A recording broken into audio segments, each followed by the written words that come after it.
ভিডিওতে এডিটিং করার সময় যদি কোনো ভিডিওতে ওয়াটারমার্ক থাকে তাহলে আপনার ভিডিওতে কী সমস্যা হতে পারে সেসব বিষয় নিয়ে আলোচনা করবে আজকে ভিডিওতে। সকলে ভিডিওটি কোন প্রকার স্কিপ না করে শেষ পর্যন্ত কন্টিনিউ করবেন। যখন আপনি একটা ভিডিও শ্যুট নিয়ে কোনো সফটওয়্যার দিয়ে যদি এডিটিং করেন, দেখা গেছে ওই সফটওয়্যারের যে লোগোটা বা ওয়াটারমার্ক যেটা বলা হয় যদি ভিডিওর স্ক্রিনে থেকে যায়, সেক্ষেত্রে অবশ্যই আপনার ভিডিওতে কিন্তু সমস্যা ধরা পড়বে। যদি সেই ভিডিও আপনি ফেসবুক পেজ বা প্রোফাইলে যেটাই আপলোড করেন, তাহলে আপনার পেজে বা প্রোফাইলে যে কোনো ধরনের ইস্যু চলে আসতে পারে। তাই যে সকল নতুন পুরাতন ইউজার আছেন, যখন ভিডিওটা এডিটিং করবেন তখন চেষ্টা করবেন যে ভিডিওর ওয়াটারমার্ক বা যে লোগোটা ওইটা ডিলিট করে দেওয়ার। এখন অনেকে প্রশ্ন করতে পারেন যে ওয়াটারমার্কটা আসলে কি?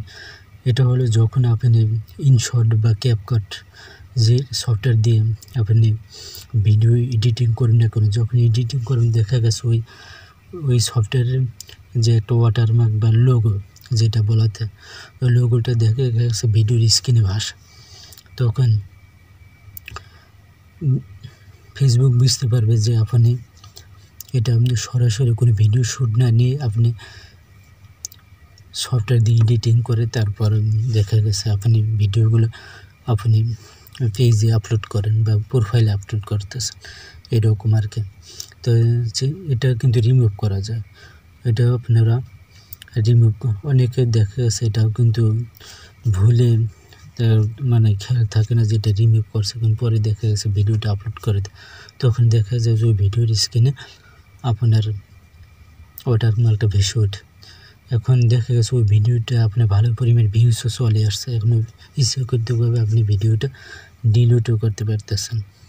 তো এটা থাকলে সমস্যা হয় কি, ফেসবুক কিন্তু আপনার পেজ বা প্রোফাইলে যে কোনো ধরনের ইস্যু কিন্তু ধরেই দিতে পারে। তো এই বিষয়টা একটু খেয়াল করার চেষ্টা করবেন। যখন এডিটিং করবেন তখন দেখবেন যে ওই লোগোটা আছে কিনা বা ওয়াটারমার্কটা আছে কিনা, তো এটা একটু চেক করে দেখে তারপর মনে করেন যে আপনি ভিডিওটা এডিটিং করেন।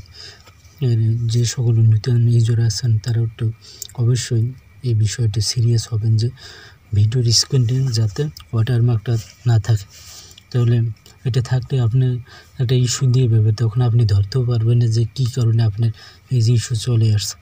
অনেক মনে করেন আপনার ওইটা যাচাই বাছাই করতে কিন্তু অনেক কষ্ট করতে হয়, তার চেয়ে আগেভাগে সতর্ক হয়ে যাওয়া অনেক ভালো।